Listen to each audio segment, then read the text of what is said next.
এখন বাজে রাত প্রায় 12টা, মানে দেখো 11:53 বাজছে। আর আমি কিন্তু স্নান টান করে সুন্দর করে একটা ড্রেস পরে রেডি হয়ে নিয়েছি, যাব মায়ের মন্দিরে পুজো দিতে। প্রথমে ভেবেছিলাম যে শাড়ি পরে যাব, কিন্তু আসলে ওয়েদারটা অনেকটাই খারাপ, মানে বৃষ্টি পড়ছে, তো সেই জন্য ভাবলাম যে চুড়িদারটাই পরে যাই। তো দেখো সুন্দর করে পুজোর ডালা রেডি করে আমিও সুন্দর করে রেডি হয়ে নিয়েছি। এখন 12টা পেরিয়ে গেছে, বাবান ঘুমিয়ে গেছে, বাবান ওর মিমির কাছে থাকবে, আর আমি আর তোমাদের দাদাভাই যাব পুজো দিতে।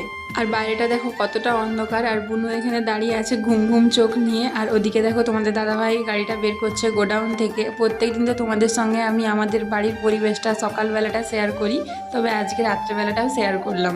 এখন চলে এসেছি দেখো সত্যনারায়ণ মোড়ে। আর এখানে দেখো এরকম মোড়ে মোড়ে কিন্তু সবাই এরকম টেবিল পেতে ঠাকুরের প্রসাদ বিক্রি করে, অনেকেই কিনে, এখান থেকে কিনে নিয়ে যায় মন্দিরে। রাত্রেবেলায় এরকমভাবে পুজো দিতে বছরে দুবার আসি, ওই অষ্টমীর পুজো দিতে আসি, মানে দুর্গা অষ্টমীর পুজো দিতে, আর বিপত্তারিণীর বারের এই পুজোটা দিতে আমরা রাত 12টার পরেই আসি। যেহেতু সকালবেলা থেকে প্রচন্ড পরিমাণ ভিড় হয়ে যায়, মানে ভোরের পর থেকেই এত পরিমাণ ভিড় হয়ে যায়, মানে বাইরে থেকেও মানুষজন আসে মায়ের পুজো দিতে, তো সেই জন্য আর কি। তো ওই জন্য আমরা চেষ্টা করি রাত 12টার পরেই পুজোটা দিয়ে দেওয়ার। আর মন্দিরের ভিতরে যে কতটা লাইন পড়ে গেছে এখনই তোমরা দেখতে পারছো, এক একজন কিন্তু 10টা থেকেও লাইন দিয়ে দাঁড়িয়ে আছে এই ভিড়ের, শুধুমাত্র ভিড়ের ঠেলা না খাওয়ার জন্য। কিন্তু 12টা না বাজলে তো মন্দিরে ঠাকুরকে স্নানও করানো হবে না, আর পুজোও শুরু হবে না, 12টার পরই ওটা হয়। তো আমরাও গিয়ে দাঁড়িয়েছি, তারপরে কিন্তু পুজো শুরু হয়েছে, তারপরে আস্তে আস্তে লাইন এগোচ্ছিল। তারপরে দেখো পুজো আমাদের দেওয়া হয়ে গেছে। এবারে চলে এসেছি মন্দিরে, যে ব্রাহ্মণগুলো বসে থাকে সবাই ওই ডুরি তৈরি করে দেওয়ার জন্য ধাগাগুলো।